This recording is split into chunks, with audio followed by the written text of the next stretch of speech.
जय जय श्री राधे। तो हम दूसरे पार्ट में पहुँचे हैं।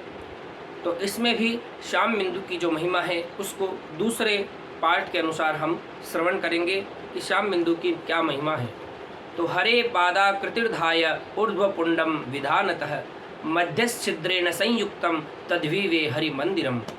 ऊर्ध्वपुंडस्य हरिर्पादाकारत्वबोधिका यजुर्वेदय हिरण्यकेशिकास्था श्रुतिर्माननम।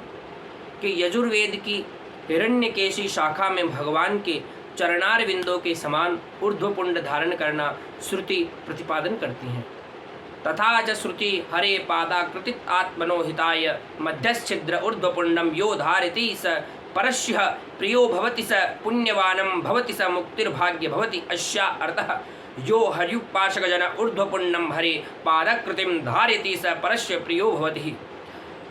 परम प्रियत्वे हेतुमः आत्मनो हिताय इति आत्मनः केशवादिमानं परमे स्वस्य स्थापन रूपाय हितायत्वयि व्याख्याने तु पुनरुक्तिः स्यात् परस्य प्रियो भवति इत्यादिनेव स्वहितक्ता विदितिः। श्रुत्यर्थे पुण्ड्रे हरिस्थापनं क भवेदित्याकाङ्क्षायां पुण्ड्रं विशिनष्टिः मध्यच्छिद्रमिति मध्यच्छिद्राभावे श्रिया स हरिस्तुति पुण्ड्रे न भवेत्। ऐसा वर्णन किया गया है, बड़ा ही सुंदर वर्णन। जो भक्त भगवान के चरण स्वरूप ऊर्ध्वपुंड धारण करता है वह भगवान को अति प्रिय लगता है। जो भगवान के चरण स्वरूप, ये जो आप देख रहे हैं ये भगवान के चरण स्वरूप ऊर्ध्वपुंड धारण करता है वह भगवान को अति प्रिय लगता है। भगवत प्रिय होने में कारण बतलाए हैं। आत्मनि इत्यादि केशवादि नामक परमेश्वर का स्थापन रूप हित के लिए तिलक में हरि स्थापन कहाँ होना चाहिए, इस शंका के होने पर तिलक का विशेषण देते हैं कि तिलक के बीच में यदि छिद्र का अभाव रहे तो तिलक में श्री जी के साथ भगवत स्तुति ही नहीं होती। तो तदुक्तम ब्रह्म पुराणे निरंतरालं च कुर्या ऊर्ध्वपुंडम द्विजादमः सही तत्र स्थितं विष्णुर्लक्ष्मीं चैव व्यपोहति इति इत्थं हरिपादाकृतिपुण्डस्यैव हरिमन्दिरस्त्वं श्रुत्योकं हरिमंदिरे हरिस्थाने मुक्ताकारं बिंदु धार्यते। वहीं ब्रह्म पुराण में कहा गया है कि निरंतर कालम इत्यादि यथार्थ जो ऊर्ध्वपुंड तिलक बीच में जगह खाली छोड़कर लगा लेता है वे त्रिवर्णों में नीच हैं और यथा स्थिति भगवान एवं लक्ष्मी की अवज्ञा करता है। इस प्रकार भगवत चरण स्वरूप जो तिलक है वहीं भगवान का मंदिर है, ये श्रुति ने कहा है। आत्मनो हिताय, इसकी यदि व्याख्या की जावे तब तो पुनरुक्ति हो जाती है, क्योंकि परस्य प्रियो भवति इत्यादि से ही स्वहित कहा गया है। ये श्रुति का अर्थार्थ है हरि मंदिर भगवान के स्थान में मोती के समान बिंदु धारण करे।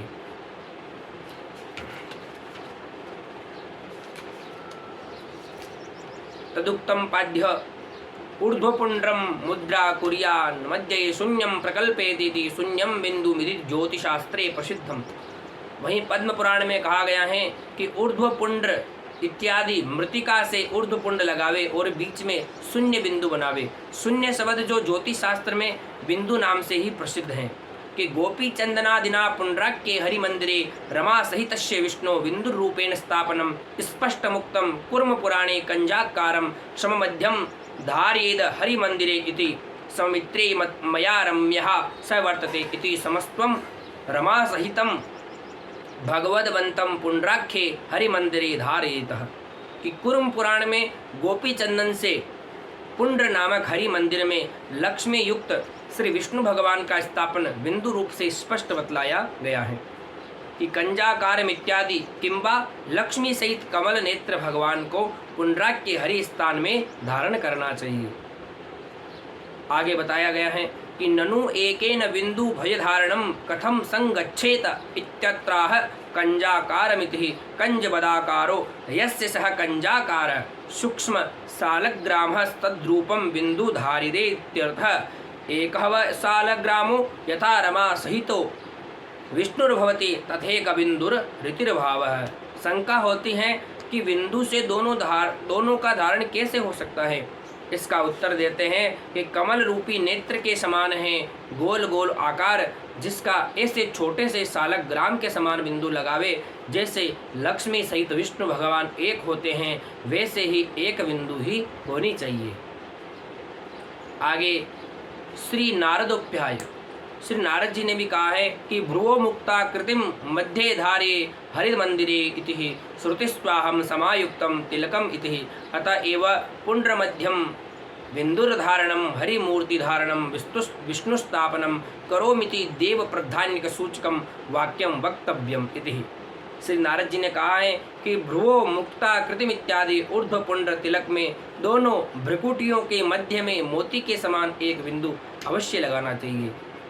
और वेद भी कहता है समेत्यादि कि लक्ष्मी बिंदु सहित तिलक होना चाहिए, इसलिए तिलक में बिंदु धारण जो है यही मानो मैं विष्णु भगवान की स्थापना करता हूँ, ऐसा देवताओं की प्रधानता सूचक वाक्य कहना चाहिए। दिव्या विंदात्मकम देव साहित्ये नवर्तमानास्तत्रेवांतर भावातः देवस्य प्रधायनम देव्यः साहित्यमात्रं च पद्मं पुराणे वियुक्ततम यथा ऊर्ध्वपुण्डस्य मध्ये तु विशाले सुमना हरे शान्तरालेः समासीनो हरिस्तत्र श्रियासः इति सुमनो हर इत्युक्तिं दर्पणेन सुशोभनम ऊर्ध्वपुण्ड्रं कर्तव्यति सूचयति कि बिंदु स्वरूप वाले भगवान के साथ रहने वाली लक्ष्मी जी का भी उसी में अंतर्भाव हो जाता है। भगवान की प्रधानता एवं श्री जी का साथ में होना पद्म पुराण में भी कहा गया है कि जैसे ऊर्ध्वपुण्डस्त्यादि अति सुंदर एवं स्पष्ट सुस्पष्ट ऊर्ध्वपुण्ड तिलक के बीच में जो रिक्त स्थान है उसमें श्री जी के साथ भगवान श्री कृष्ण विराजते हैं। इसमें सुमनोहर शब्द से ये सुशोभित किया गया है कि दर्पण शीशे से अत्यंत सुंदर शोभायदायक ऊर्ध्वपुण्ड करना चाहिए। माँ शब्देनाधिष्ठात्री श्री शब्देन लीलयाधिष्ठात्री चोर्ध्वपुण्ड मध्यर बिंद्वात्कारं विष्णुर सहचरी गेया देवीद्वयश्च श्रीश्चते लक्ष्मीश्चापत्न्याम इति श्रुत्या दर्शितम् देवी निरूपेण स्तरतु वेदांत रत्न मंजुषा द्रष्टव्यम कि माँ शब्द से ऐश्वर्य के अधिष्ठात्री और श्री शब्द से लीलाधिराष्ट्री ऊर्ध्वपुण्ड मध्यगत बिंदु स्वरूपम भगवान की सहचरी समझनी चाहिए।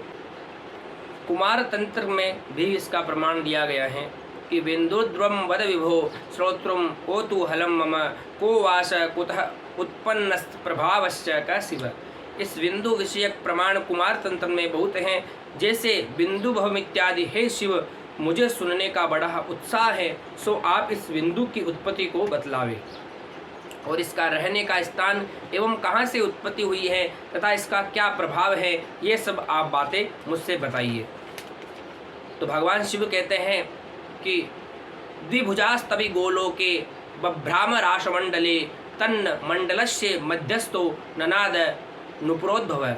महादेव जी ने कहा है कि भगवान के नुपुरों से पैदा हुआ बिंदु गोलोकस्थ दो भुजाओं वाली गोपियों के रास मंडल में भ्रमण करने लगा और उस मंडल में स्थित होकर अव्युक्त शब्द करने लगा। अकारश्च उकारश्च मकार इति व्याहतः बिंदुर प्रभाव मात्रेण ओंकार शब्द उच्यते कि अकार उकार मकार ये तीनों ही शब्द बिंदु के प्रभाव से ओंकार शब्द कहलाता है। उसके बाद भूलोक भुवरलोक स्वर्गलोक पर ओंकार मंत्र के बिना ये सब कार्य फल शून्य ही हैं। नासिका के मूल से ललाट पर्यंत गोपी चंदन रूप मृतिका का तिलक लगावे और नासिका के तीनों भागों को महर्षि लोग नासामूल कहते हैं। नेत्रों के मध्य भाग में भ्रुकुटियों में स्थित कृष्ण श्याम बिंदु बतलाई हैं। उसके दर्शन करने से बड़े बड़े पाप भी दूर हो जाते हैं। कृष्ण पदोर्ध्वरेखा सा सोर्ध्वपुण्डम प्रकीर्तितम तस्य मध्ये तु संस्थाप्य श्याम बिंदुर विशिष्यते कि ऊर्ध्वपुण्ड तिलक श्री कृष्ण भगवान के चरणों की ऊर्ध्व रेखा है। उस तिलक के मध्य में विशेष रूप से श्याम बिंदु धारण करे। यद बिंदुर्धारणात् ब्रह्मा सृष्टिम वितनुते ध्रुवम बिंदो च धारणाश्चंभु संग्रतो सर्वतत्वित।